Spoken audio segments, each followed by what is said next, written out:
जय श्री कृष्णा। हम सब कल की पुराण को सुन रहे हैं जिसमें पद्मा और कल्कि जी के विवाह की बातें चल रही हैं। अब सखी के मुंह से पद्मा जी से विवाह करने की इच्छा से श्री विष्णु भगवान के आने की बात सुनकर के राजा बृहद्रथ बहुत प्रसन्न हुए। इसके बाद वो सभी राजा, पुरोहित, ब्राह्मण और परिवार के लोगों को साथ लेकर के पूजा की सामग्री को लेकर और साथ में नाचते गाते हुए अनेक वाद्य यंत्र बजाते हुए श्री कल्कि जी को लाने के लिए निकल पड़ते हैं। अब कारुमती नगरी को झंडियों और सोने के मेहरावदारों से सजाया गया था।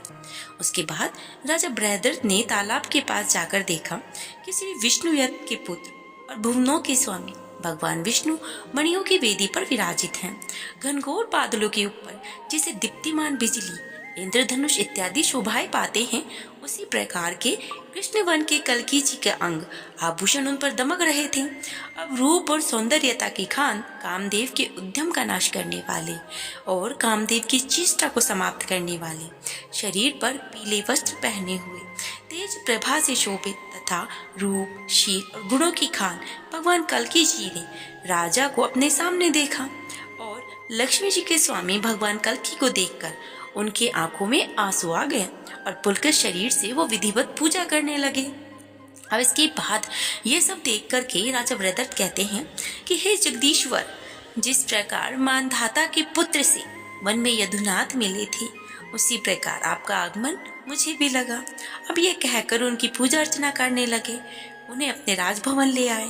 वहां अपने भव्य महल में उन्हें ठहराकर अपनी कन्या उनको दी, अर्थात कन्यादान किया।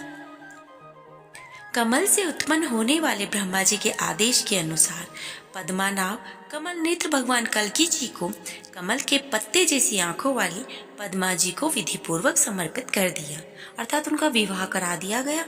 प्यारी पत्नी को पाकर, सज्जनों के द्वारा सम्मान पाकर, सिंगल द्वीप के स्थान को देखकर, उनकी विशेषताओं को जानने वाले भगवान कुछ दिन वहां ठहरे। जो राजा स्त्री बन चुके थे और पद्मा जी के सखी हो गए थे, वे सभी लोग भगवान कल्कि जी को देखने वहां शीघ्र ही पहुंचे।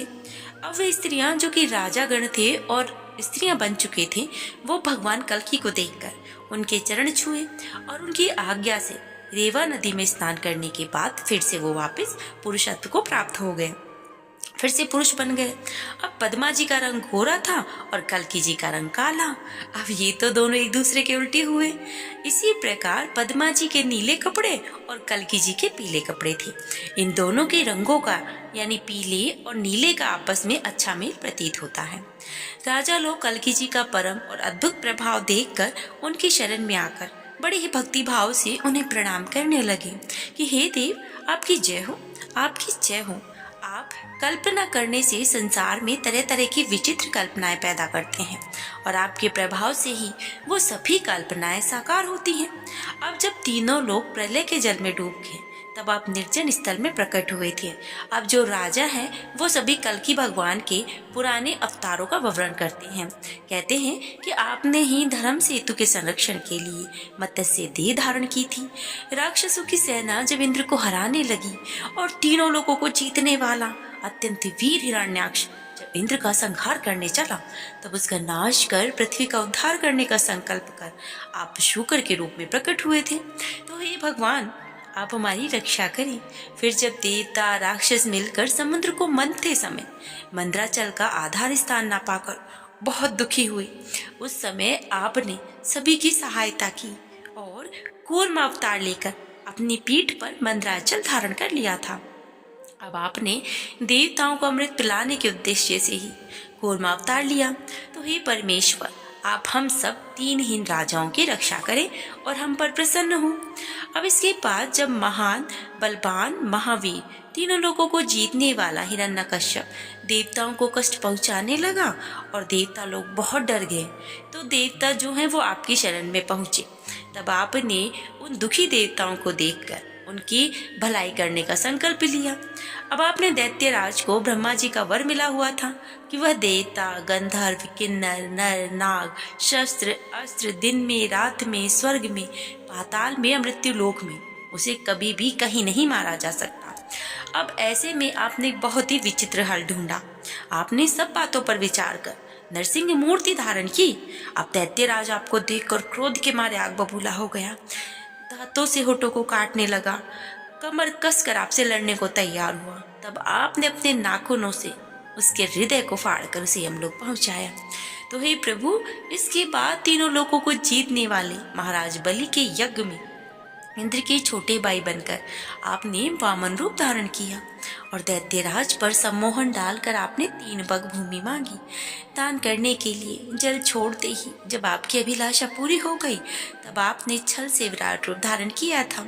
फिर तीनों लोगों को दान करने के फलस्वरूप आप पाताल में बलि के द्वारपाल होकर रहे। इसके बाद जब अत्यंत बलवान पराक्रमी अपने घमंड में चोर हय ने आदि राजाओं ने धर्म की मर्यादा तोड़ी, तब उनका नाश करने के लिए आपने भृंगु वंश में श्रेष्ठ परशुराम के रूप में अवतार लिया था। उस समय आपके पिता के यज्ञ की गाय का अपहरण किए जाने से खुद आपने पृथ्वी को 21 बार क्षत्रियों से रहित कर दिया था। अब इसके बाद पुलस्त्य वंश के श्रेष्ठ विश्रवा मुनि के राक्षस पुत्र रावण के अत्याचार से जब तीनों लोग दुखी हो गए थे, तब आप उनका नाश करने के लिए सूर्यवंशी राजा दशरथ के यहाँ पर राजा का अवतार लिया, और वो भी राम के रूप में। इसके बाद विश्वामित्र जी से आपने शस्त्र विद्या सीखी। जब रावण ने सीता जी का हरण किया, तब आपने क्रोधित होकर वानरों की सेना इकट्ठी कर ली और रावण का उसका वंश सहित नाश कर दिया। इसके बाद आपने यदुकल रूपी समुद्र के लिए चंद्रमा के समान वसुदेव के पुत्र श्री कृष्ण के रूप में अवतार लिया और अनेक राक्षसों, दानवों और दैत्यों का नाश कर तीनों लोगों को फिर से पापों से दूर किया। इसके कारण सारे देवतागण आपके इस अवतार के रूप में आपकी चरण कमलों की सेवा करने लगे। उस समय आपने बलभद्र रूप से भी अवतार लिया था। इसके उपरांत ब्रह्मा के बनाए हुए वैदिक धर्म के अनुष्ठानों में आई अनेक क्रूरता देखकर आपने बुद्ध अवतार भी लिया और संसार त्याग कर माया प्रपंच से रहित मोक्ष प्राप्त करने का चतुराई भरा उपदेश भी दिया था। तो हे प्रभु, परंतु कर्म मार्ग का उल्लंघन आपने कभी भी नहीं किया। उस समय आप कलिकुल यानी कि कली युग में होने वाली बुराइयों का नाश करने के लिए, बौद्ध पाखंडियों मलेच्छों को दंड देने के लिए वैदिक धर्म रूपी सेतु की आप रक्षा कर रहे हैं, और आपने ही हम सबको इस चित्त रूपी इस नरक से उद्धार किया है। अतः हम लोग आपकी कृपा दृष्टि का कहाँ तक वर्णन करें। हम तो वर्णन करने में ही असमर्थ हैं प्रभु। ब्रह्मादि देवता भी आपकी लीला नहीं जान सकते। हम लोग स्त्री दर्शन से, कामदेव की बाण से पीड़ित हुए, मृग तृष्णा से दुखी हम जीव हैं। हमारे लिए आपके कमल रूपी चरणों को पाना ही अत्यंत कठिन था प्रभु। आप कृपा के सागर हैं। आप करुणा भाव से हम पर एक बार कृपा दृष्टि डालकर हमें ढांढस बंधाइए। अब इसे आगे सूत जी कहते हैं कि पुरुषोत्तम कल्कि जी ने भक्त राजाओं के वचन सुनकर ब्राह्मण, क्षत्रिय, शूद्र इन चारों वर्णों के धर्म और कर्तव्यों का वर्णन किया था, जिसको हम कल सुनेंगे।